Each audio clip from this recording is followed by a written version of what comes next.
Okay, well, constructing the trapezoid from the function is actually very easy. First, we find the velocity at 2 seconds by plugging 2 seconds in for the time.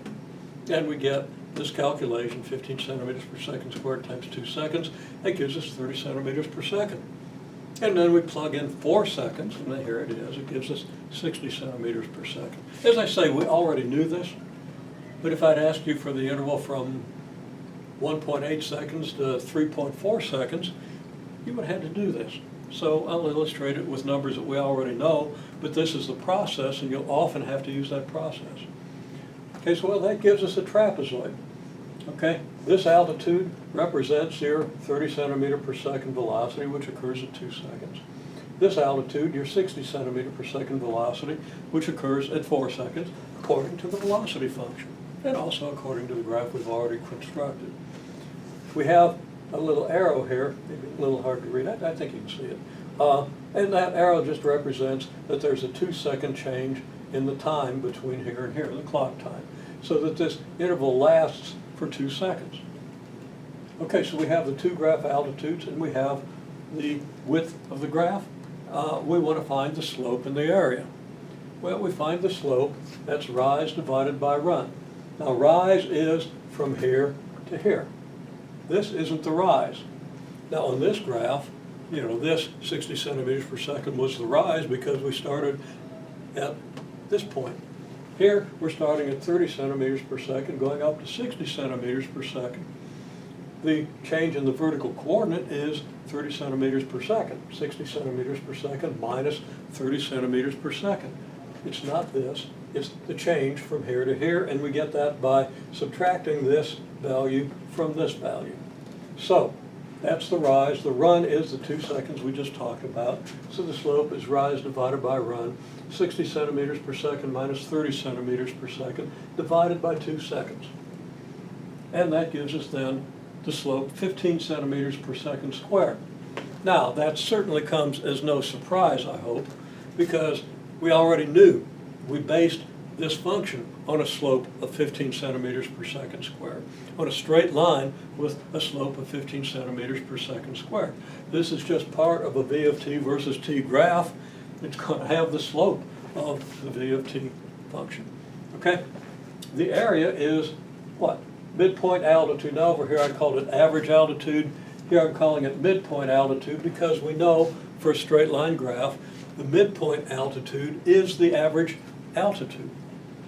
Okay, so the average altitude multiplied by the width. I know how to spell width, but I was so close to the edge of the board I had to abbreviate it. And let me make sure that we're really seeing that edge of the board. Yeah, it's getting a little fuzzy there. Okay. Okay, so to get the midpoint altitude, which really should have been part of what we did when we constructed this trapezoid. It's one of the first things we do. We go to the midpoint, figure out the time and the altitude. It's going to be the average of this and this. Clearly, this is going to be halfway between this and this, if this is halfway between here and here. Now, you should be able to prove that using high school geometry, and if you can't, you might want to think about it if you have time, and I know you probably don't. But that's an important idea. Important to be able to prove that. If you can't prove things, you never know whether you're doing them right. Okay, so we add those two and divide by 2. And we get halfway between 30 and 60 is 45, no surprise there. That's our average altitude, our midpoint altitude, and it represents the average of our vertical quantities, because it's an altitude, and altitudes go up this way. And our vertical quantities are velocities, so this is our average velocity for this interval.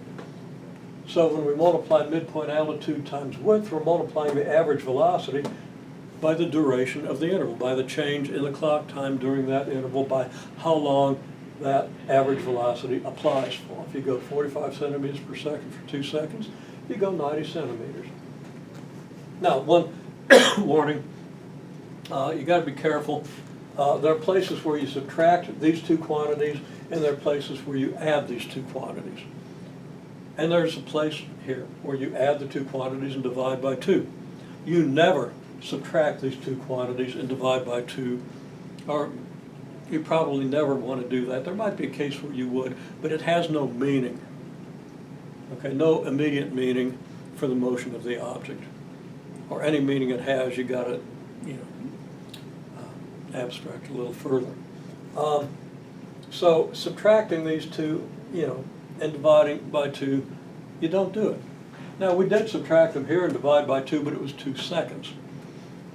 Okay, here we're just dividing by 2, no units. There's a big difference there, and it's kind of a bad coincidence. This turned out to be 2 seconds because it makes it a little harder to make this point here, but it's a very important point. And we'll come back to it again. Very common error for people to start memorizing formulas and do VF minus V naught over 2. You can do VF plus V naught over 2, that's your average velocity, but VF minus V naught over 2 is meaningless. Okay. And if you want, it's the average velocity of,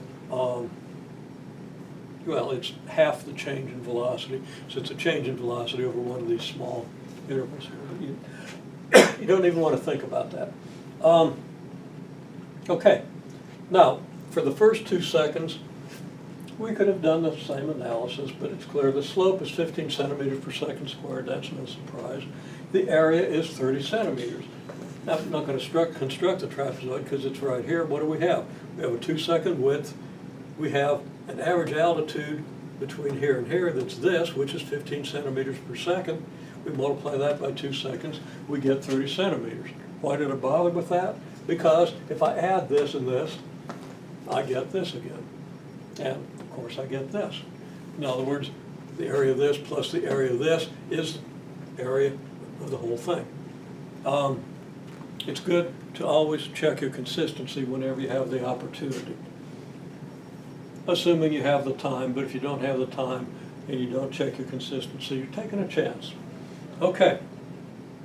So you've got to balance your priorities in that.